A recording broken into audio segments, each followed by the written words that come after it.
રાજકોટથી સમાચાર, જ્યાં મહિલા અનામતને લઈને રાજકોટમાં ભાજપે પત્રકાર પરિષદનું આયોજન કર્યું છે। પ્રદેશ મહામંત્રી અનિરુદ્ધ દવે અને મંત્રી રીવાબા જાડેજા પત્રકાર પરિષદને સંબોધી રહ્યા છે।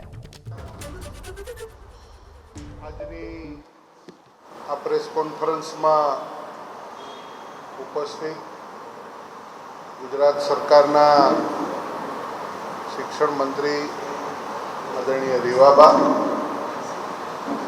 અમારા રાજકોટ મહાનગરના અધ્યક્ષ ભાઈ શ્રી માધવભાઈ, મારા સાથી ધારાસભ્યો બેન શ્રી ભાનુબેન, દર્શિતાબેન, ઉપસ્થિત સૌ ભગીનીઓ, અમારા પ્રેસ મીડિયાના ભાઈ શ્રી વિરોધ કરે છે કે દરેક બાબતમાં કોંગ્રેસને રાજનીતિમાં વિરોધ કરવો હોય।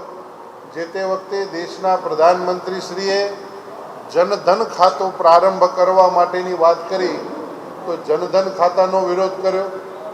ડિજિટલાઇઝેશનની જ્યારે વાત કરી તો ડિજિટલાઇઝેશનનો વિરોધ કર્યો કે એક સામાન્ય એક બેન પોતે શાકભાજી વેચતી હોય ને હાથલારી ઉપર હોકર્સ તરીકે બેન જતી હોય તો એ બેન પણ પોતે ડિજિટલ વેથી પેમેન્ટ સ્વીકારી શકે એની વ્યવસ્થાઓ ઊભી કરવી હતી અને સક્ષમ રીતે સફળતાપૂર્વક પ્રધાનમંત્રી શ્રી નરેન્દ્રભાઈ મોદી સાહેબે આ આખી ડિજિટલાઇઝેશનની યોજના આખા દેશમાં લાગુ કરી, જે બહેનોને ફાયદો થાય છે। બહેનો ધુમાડાઓથી લાકડા કાપીને કોલસા બાળીને જે પ્રકારે બહેનો ઘરમાં ચૂલો સળગાવતી હતી એને ઉજ્જવલા યોજનાના મફત ગેસ 11 કરોડ જેટલી મફત ગેસના કનેક્શનો આપીને બહેનોને એ ધુમાડાઓમાંથી મુક્તિ આપેલી છે। એટલે એ બધી બાબતોની યોજનાઓના વિરોધ કરતી કરતી કોંગ્રેસ એ અત્યારે મહિલાઓના પ્રતિનિધિત્વ માટેનું પણ વિરોધ કરી રહી છે। એની મનસા ખુલ્લી પડી છે।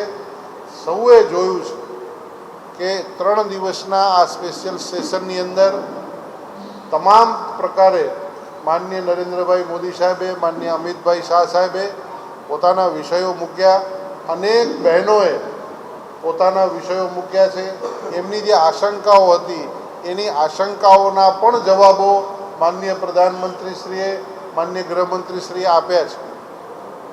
તેમ છતાં પણ એમણે મહિલા બિલનો, નારી શક્તિ અધિવંદન નિયમ એ નિયમનો બિલનો વિરોધ કર્યો છે, ત્યારે એમને વખોડવા માટે આજે અમે અહીં સૌ કોઈ ઉપસ્થિત થયા છીએ।